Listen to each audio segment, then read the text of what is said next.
જોઈશું કે transformer EMF સમીકરણ અને ટ્રાન્સફોર્મેશન રેશિયો ટેસ્ટ. આપણે આગળના લેક્ચરમાં જોયું હતું કે ટ્રાન્સફોર્મરની રચના અને એનો કાર્ય સિદ્ધાંત કેવો હોય છે.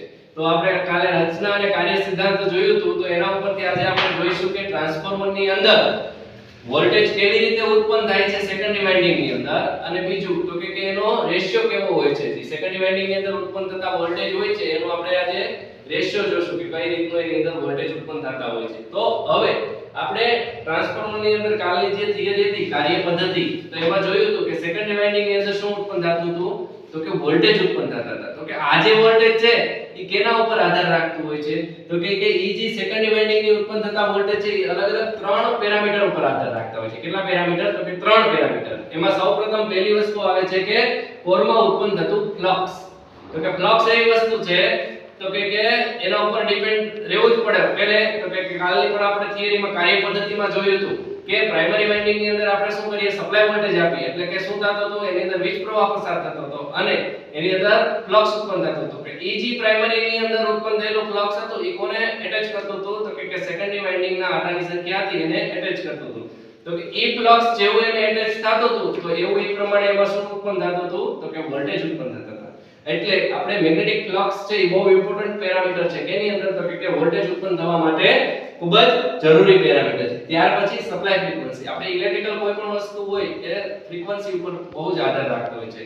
આપણે ઘણી મોટર પણ એવી હોય છે કે એની ફ્રીક્વન્સી છે ઓછી કરી નાખીએ તો મોટરની સ્પીડ શું થઈ જાય, ઓછી થઈ જાય. ફ્રીક્વન્સી વધારીએ તો મોટરની સ્પીડ શું થાય, વધી જાય. અને ઇલેક્ટ્રિકલ પેરામીટર છે ફ્રીક્વન્સી ઉપર ટોટલી ડિપેન્ડ હોય છે. એવી જ રીતે તો આપણે ટ્રાન્સફોર્મર ની અંદર પણ સપ્લાય ફ્રીક્વન્સી જે પ્રમાણે રાખીએ એ પ્રમાણે એની અંદર ઉત્પન્ન થતા વોલ્ટેજ છે એની અંદર આપણે શું છે, આપણને આઉટપુટમાં ચેન્જીસ જોવા મળતા હોય છે. તો બીજું પેરામીટર થયું આપણું શું, તો કે સપ્લાય ફ્રીક્વન્સી. અને ત્રીજું પેરામીટર છે વાઇન્ડિંગ ટર્મ્સ. વાઇન્ડિંગ ટર્મ્સ એટલે કે વાઇન્ડિંગ ની અંદર કેટલા આટા રહેલા છે, વાઇન્ડિંગ ના આટાની સંખ્યા એના ઉપર આધારિત છે. તો કે કોઈ પણ ઇલેક્ટ્રિકલ વસ્તુ છે આપણે કોઈ જેવી નાની કોઈ એવી શું થાય છે, તો કે એની અંદર ઉત્પન્ન થતા વોલ્ટેજ ઓછા, જેવી મોટી કોઈ એ પ્રમાણે એની અંદર ઉત્પન્ન થતા વોલ્ટેજ કેવા છે, વધુ. એટલે કે વાઇન્ડિંગ ની અંદર આપણે જે આટા રાખીએ છીએ આટાની સંખ્યા છે એના ઉપર પણ શું છે, સેકન્ડરી ની અંદર વોલ્ટેજ છે એ ઉત્પન્ન થાય એ શું છે, એક જવાબદાર પેરામીટર છે. તો કે ત્રણ અલગ અલગ પેરામીટર થઈ ગયા. એક તો વાઇન્ડિંગ માં ઉત્પન્ન થતું ફ્લક્સ, બીજું થઈ ગયું કે આપણે સપ્લાય વોલ્ટેજ ને કેટલી ફ્રીક્વન્સી એપ્લાય કરીએ છીએ, એપ્લાય કરેલી ફ્રીક્વન્સી, અને ત્રીજું પેરામીટર છે વાઇન્ડિંગ ના આટાની સંખ્યા, એને આપણે n વડે દર્શાવીએ છીએ. તો કે આપણે આ શું છે, તો કે આ જે આકૃતિ છે આ આખું શું થઈ ગયું, આપણું સાઇનસોઇડલ વેવફોર્મ થઈ ગયું. તો કે આની અંદર આપણે એ જોવાનું છે કે આ છે પોઝિટિવ ડાયરેક્શન છે, આ છે નેગેટિવ ડાયરેક્શન છે. આ જે છે એ ફ્લક્સ ની અંદર થતો ચેન્જીસ છે આપણે અહીંયા દર્શાવ્યો છે. તો કે ફ્લક્સ છે એ કેટલી વાર ચેન્જ થશે, તો કે પહેલા અહીંયા 5 મેક્સિમમ થશે, અહીંયા પાછું 0 થઈ જશે, અહીંયા પાછું 5 મેક્સિમમ થશે, અહીંયા પાછું 0 થઈ જશે. એટલે કે ફ્લક્સ ની અંદર ટોટલ 4 વાર ફેરફાર થાય છે. કેટલી વાર ફેરફાર થાય છે, ફ્લક્સ છે એ ટોટલ 4 વાર ફેરફાર થાય છે. એકવાર 0 થાય છે, એકવાર મહત્તમ થાય છે, પાછું વિરુદ્ધ દિશાની અંદર 0 થાય છે, અને પાછું વિરુદ્ધ દિશામાં મહત્તમ થાય છે, અને પાછું 0 થાય છે. એટલે કે આપણે હવે અહીંયા ઇક્વેશન સાબિત કરીએ ટ્રાન્સફોર્મર નું, બરાબર. તો ઇક્વેશન સાબિત કરવા માટે આપણે ત્રણ પેરામીટર જોઈ લીધા, તો કે એના ઉપર જ આપણું ઇક્વેશન પ્રૂફ થઈ જશે. તો કે હવે એની અંદર શું છે, તો કે ધારો કે આપણે આ ટ્રાન્સફોર્મર ની કોર છે એની અંદર ઉત્પન્ન થતું ફ્લક્સ કેટલું છે, 5 મેક્સિમમ ઉત્પન્ન થાય છે, બરાબર. ધારો કે આપણે 5 મેક્સિમમ જેટલું ફ્લક્સ છે એ કાઉન્ટ કરીએ. હવે ઈ ટાઈમે એની સપ્લાય ફ્રીક્વન્સી ધારો કે આપણે કાઉન્ટ કરી લઈએ કે f હર્ટ્ઝ જેટલી છે. કેટલી છે frequency, supply frequency f hertz જેટલી છે ઈ ટાઈમે. અને વાઇન્ડિંગ ની અંદર રહેલા આટાની સંખ્યા કેટલી છે, તો કે n જેટલા આટા રહેલા છે.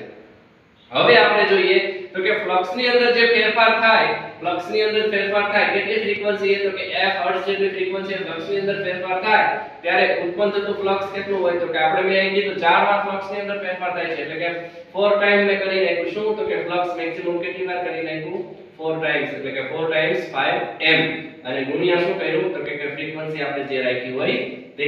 હવે અહીં સુધી આપણે ક્લિયર થઈ ગયા. હવે આપણે ઉત્પન્ન થતા વોલ્ટેજ કાઉન્ટ કરવા છે. તો કે ધારો કે આપણે એક આટો હોય, કેટલો આટો, તો કે એક આટાની એક ટર્ન્સ લઈએ આપણે, એક ટર્ન્સ હોય એની અંદર ઉત્પન્ન થતા વોલ્ટેજ કેટલા છે, 1 વોલ્ટ. કેટલા, 1 વોલ્ટ.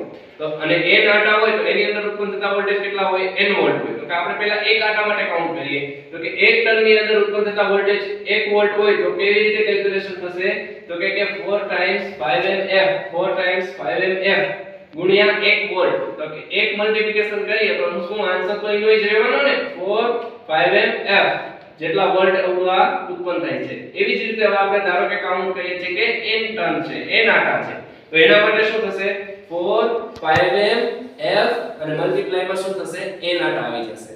ક્લિયર અહીં સુધી? તો કે અહીંયા સુધી આપણે ઉત્પન્ન થતા વોલ્ટેજ જોઈએ. હવે આ જે વેલ્યુ કાઉન્ટ કરી 5m ટાઈમ ની બરાબર અહીંયા સુધી, તો કે આ વેલ્યુ કેવી છે નોર્મલી? તો કે એવરેજ વેલ્યુ છે. આપણે ઓલ્ટરનેટિંગ કરંટ ના લેક્ચર ની અંદર જોયું હતું કે આ બધા પેરામીટર છે એ કેના ઉપરથી કાઉન્ટ કરતા હોય છે? તો કે નોર્મલી એવરેજ વેલ્યુ ઉપરથી કાઉન્ટ કરતા હોઈએ છીએ. હવે આપણે શું કરવાનું છે? તો કે ઇફેક્ટિવ વેલ્યુ વોલ્ટેજ ની કેટલી છે ઈ કાઉન્ટ કરવી છે. કેવી? તો કે ઇફેક્ટિવ વેલ્યુ. તો ઇફેક્ટિવ વેલ્યુ માટે શું થશે? તો કે ઇફેક્ટિવ વેલ્યુ માટે આપણે ફોર્મ ફેક્ટર જે આવે સાઇનસોઇડલ વેવફોર્મ માટે ફોર્મ ફેક્ટર આવે એને ગુણ્યા એવરેજ વેલ્યુ કરીએ એટલે આપણે ઇફેક્ટિવ વોલ્ટેજ ની વેલ્યુ કાઉન્ટ કરી શકતા હોઈએ છીએ. તો કે સાઇનસોઇડલ વેવફોર્મ છે એના માટે ફોર્મ ફેક્ટર ની વેલ્યુ કેટલી છે? આપણે 1.11 છે. કેટલી છે? 1.11. તો કે આપણે ટોટલ વેલ્યુ કાઉન્ટ કરવી હોય વોલ્ટેજ ની તો E બરાબર ફોર્મ ફેક્ટર ગુણ્યા એવરેજ વેલ્યુ. તો કે ફોર્મ ફેક્ટર આપણી વેલ્યુ કેટલી છે સાઇનસોઇડલ વેવફોર્મ માટે 1.11. અલગ-અલગ વેવફોર્મ માટે આ વેલ્યુ કેવી હોય છે? અલગ-અલગ હોય છે. તો કે 1.11 ગુણ્યા 4 5m fn. આપ જે બધું આ હતું એનું એ લખી નાખ્યું. તો કે હવે ટોટલ આપણે વોલ્ટેજ કેટલા ઉત્પન્ન થશે? તો કે E બરાબર 4.44 5m fn જેટલા ટોટલ ટ્રાન્સફોર્મર ની અંદર વોલ્ટેજ ઉત્પન્ન થશે. તો કે હવે આપણે રેશિયો લેવો છે, આનો રેશિયો ટેસ્ટ કરવો છે. તો કે આપણે વોલ્ટેજ ટ્રાન્સફોર્મર ની અંદર ઉત્પન્ન થાય છે એનું આપણે કેલ્ક્યુલેશન જોયું. હવે આપણે વોલ્ટેજ કઈ રીતે ઉત્પન્ન થાય છે ઈ જોવો હોય તો શું કરવું જોઈએ? તો કે એનો રેશિયો લેવો જોઈએ. હવે એનો રેશિયો કાઉન્ટ કરવો હોય તો કઈ રીતે થાય? તો કે આપણે એના માટે પ્રાઇમરી વાઇન્ડિંગ ની અંદર ઉત્પન્ન થતા વોલ્ટેજ અને સેકન્ડરી વાઇન્ડિંગ ની અંદર ઉત્પન્ન થતા વોલ્ટેજ બે અલગ-અલગ સમીકરણ લઈએ અને એના ઉપરથી આપણે એનો રેશિયો ટેસ્ટ કરશું. તો કે ધારો કે અહીંયા શું કર્યું આપણે પ્રાઇમરી વાઇન્ડિંગ માટે E1 લઈ લઈએ. E1 બરાબર શું થશે? 4.44 f5m n1 અને સેકન્ડરી વાઇન્ડિંગ માટે શું થશે? E2 બરાબર 4.44 f5m n2. તો કે E2 શું છે? સેકન્ડરી વાઇન્ડિંગ માં ઉત્પન્ન થતું EMF છે. E1 છે પ્રાઇમરી વાઇન્ડિંગ માં ઉત્પન્ન થતું EMF છે. N2 છે સેકન્ડરી વાઇન્ડિંગ ના આટાની સંખ્યા છે. N1 છે પ્રાઇમરી વાઇન્ડિંગ ના આટાની સંખ્યા છે. તો કે આ રીતે દરેક પેરામીટર નો બધાને ખ્યાલ આવી ગયો. તો હવે આપણે રેશિયો માટે શું કરશું? સમીકરણ 2 ના છેદમાં સમીકરણ 1 એ બેનો શું કરશું? આપણે રેશિયો લેશું એટલે કે E2 ના છેદમાં E1. એના માટે શું થશે? 4.44 f5m n2. આ E2 ની વેલ્યુ થઈ ગઈ. E1 ની વેલ્યુ શું થશે? 4.44 f5m n1. ક્લિયર છે સુધી? તો હવે શું થશે? આ બધું કેન્સલ થઈ જશે. સેમ વસ્તુ છે એટલે E2 ના છેદમાં E1 બરાબર શું વધ્યું? N2 ના છેદમાં N1. તો કે આપણને રેશિયો શું મળ્યો? N2 ના છેદમાં N1. એટલે કે આ E2 છે સેકન્ડરી નું EMF તો એ શું થશે? એના બરાબર શું થશે? V2 થશે. આ પ્રાઇમરી નું EMF છે એના બરાબર શું થશે? Supply voltage V1. તો V2 ના છેદમાં V1 પણ આપણે લખી શકીએ.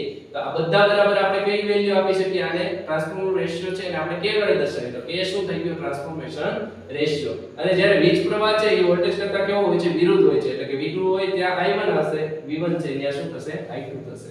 તો કે આ ટ્રાન્સફોર્મેશન રેશિયો થઈ ગયો. કે છે એ શું દર્શાવે છે? Transformation ratio. હવે આપણે ટ્રાન્સફોર્મર છે એ નોર્મલી આપણે કોઈ પણ પરચેસ કરીએ તો એ ટ્રાન્સફોર્મેશન રેશિયો ઉપરથી આપણે કાઉન્ટ કરી શકતા હોઈએ છીએ કે આ ટ્રાન્સફોર્મર છે કેવા પ્રકારનું છે. હવે નોર્મલી છે ધારો કે રેશિયો છે એ કેવો છે? k 1 છે. કેવો છે? k 1 છે. તો એનો મતલબ શું થઈ ગયો કે આપણો ટ્રાન્સફોર્મર છે એ સ્ટેપ અપ ટ્રાન્સફોર્મર છે. કેવું ટ્રાન્સફોર્મર છે? Step up. Step up transformer એટલે શું? તો કે પ્રાઇમરી વાઇન્ડિંગ માં રહેલી આટાની સંખ્યા કરતા સેકન્ડરી વાઇન્ડિંગ માં રહેલા આટાની સંખ્યા વધુ હોય એવા પ્રકારના ટ્રાન્સફોર્મરને શું કહેવામાં આવે છે? સ્ટેપ અપ ટ્રાન્સફોર્મર કહેવામાં આવે છે. એટલે કે સ્ટેપ અપ ટ્રાન્સફોર્મર માટે ટ્રાન્સફોર્મેશન રેશિયો કેવો આવશે? k 1 આવશે. ત્યાર પછી આવે છે k 1. k 1 એટલે કે step down transformer. Step down transformer ની અંદર શું હોય? તો કે પ્રાઇમરી વાઇન્ડિંગ માં રહેલા આટાની સંખ્યા કરતા સેકન્ડરી વાઇન્ડિંગ માં રહેલા આટાની સંખ્યા કેવી હોય છે? ઓછી હોય છે. એટલે કે પ્રાઇમરી વાઇન્ડિંગ ની અંદર આટાની સંખ્યા કેવી હોય છે? વધારે. સેકન્ડરી ની અંદર કેવી હોય છે? ઓછી હોય છે. આ પ્રકારના ટ્રાન્સફોર્મરને કેવું કહેવામાં આવે છે? સ્ટેપ ડાઉન ટ્રાન્સફોર્મર કહેવામાં આવે છે. ત્યાર પછી આવે છે k 1. k 1 એટલે કે પ્રાઇમરી વાઇન્ડિંગ માં રહેલી આટાની સંખ્યા અને સેકન્ડરી વાઇન્ડિંગ માં રહેલી આટાની સંખ્યા બે એક સરખી હોય એવા પ્રકારના ટ્રાન્સફોર્મરને કેવું ટ્રાન્સફોર્મર કહેવામાં આવે છે? તો કે આદર્શ ટ્રાન્સફોર્મર કહેવામાં આવે છે. કેવું ટ્રાન્સફોર્મર કહેવામાં આવે છે? આદર્શ ટ્રાન્સફોર્મર. તો આ પ્રમાણે આપણે શું જોયું? ટ્રાન્સફોર્મર EMF સમીકરણ અને ટ્રાન્સફોર્મેશન રેશિયો.